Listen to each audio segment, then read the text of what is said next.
Bonsoir mon frère, bonsoir ma soeur.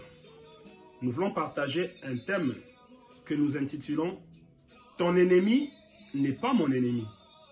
Donc autrement dit, le fait que tu sois en ennemi avec quelqu'un, cela ne m'oblige pas moi, quelles que soient mes relations avec toi, cela ne m'oblige pas moi à avoir aussi comme ennemi ton ennemi à toi. Et pour comprendre ces messages, je nous demande de prendre nos Bibles au livre de 1 Samuel, chapitre 18, du verset 1er au verset 12. Et là, nous prenons d'abord 1 Samuel 18, 1 à 6, puis nous allons prendre 1 Samuel 18, 11 à 12. Pourquoi ces deux passages-là? Parce que nous allons parler des deux fils de Saül dans ces chapitres, mais dans ces deux versets différents. Premièrement, 1 Samuel 18, 1 à 6, là la Bible nous parle de Jonathan. Mais qui est Jonathan? Jonathan fut un des enfants du roi Saül. Et le Jonathan en question, à titre de rappel, nous connaissons tous que quand l'Éternel avait rejeté Saül et avait porté son choix sur David pour régner sur Israël, la Bible nous dit que le roi Saül n'avait pas du tout accepté cela. Et à cause de cela, il s'était rentré dans une rage impossible vis-à-vis du roi David. Donc, il voulait à tout prix ôter la vie au roi David. Et à cause de cela, un de ses fils, le Jonathan en question dont nous sommes en train de parler, tellement il n'était pas du tout d'accord avec son père, si bien que c'était son père biologique, mais il s'est dit, non, moi je ne vais pas rentrer dans les jeux de mon père, parce que David, allez voir comme ça, il n'a rien fait du mal à mon père.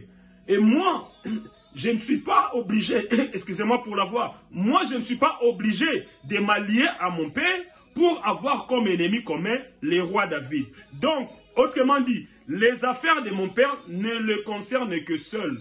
Ça ne me concerne pas. Si mon père s'érige en ennemi contre d'autres personnes, moi, si bien que je sois son fils biologique, je ne suis pas obligé d'avoir pour ennemi les ennemis de mon père.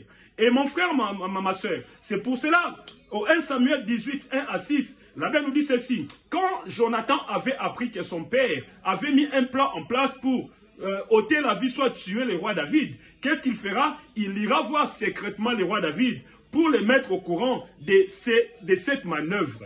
Tout simplement parce qu'il voulait sauver la vie du roi David. Et mon frère, si nous descendons encore au 1 Samuel 18, 11 à 12, là on nous parle encore de la fille, d'une des filles du roi Saül, qui s'appelait Milka.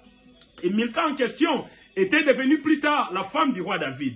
Et la même Mika, quand un jour elle avait appris que son père voulait ôter la vie au roi David, elle s'est dit non, si bien que mon père, c'est d'abord mon père biologique. Avant que je connaisse le roi David, moi je suis d'abord la fille de Saül. Donc, autrement dit, s'il fallait faire les choix, normalement, pour certaines personnes, les choix étaient déjà tranchés. Elle devait prendre la part de son père. Parce que David était promu roi en Israël. Donc, pour pérenniser la royauté de son père, les choix étaient clairs. Elle pouvait faire en sorte que le roi David soit tué. Comme ça, elle restera toujours princesse en Israël et son père restera toujours roi. Mais non, ce n'est pas de cette façon qu'elle avait vu les choses.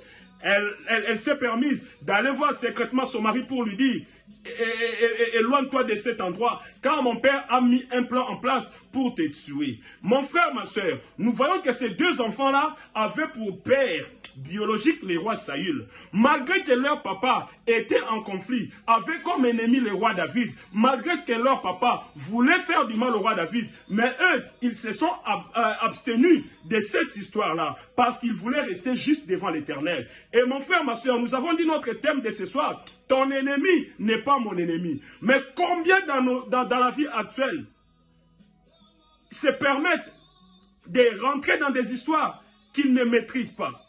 Combien dans ce monde, parce que leur mari, parce que leur femme, parce que leurs parents, parce que leurs frères ont comme ennemi une personne donnée, et eux aussi, ils se disent, parce que cette personne ne s'entend pas avec mon père, moi aussi, je ne vais pas m'entendre avec cette personne. Parce que cette personne ne s'entend pas avec ma femme ou mon mari, moi aussi je ne vais pas m'entendre avec cette personne. Mon frère, si tu es dans cette situation, cette parole te concerne. L'Éternel te dit, répands-toi, car cette façon de voir les choses n'est pas du tout biblique, n'est pas du tout catholique, comme on a l'habitude de le dire. Et toi, mon frère, ma soeur, qui veux à tout prix traîner ton entourage dans ton histoire, qui veut à tout prix traîner ta femme, traîner ton mari, traîner tes frères et sœurs, traîner ton entourage dans ton histoire pour les pousser à avoir comme ennemi, ton ennemi à toi, l'Éternel te dit, arrête avec cette façon de voir les choses, car cette histoire ne te concerne seul. Il ne faut pas mêler les autres.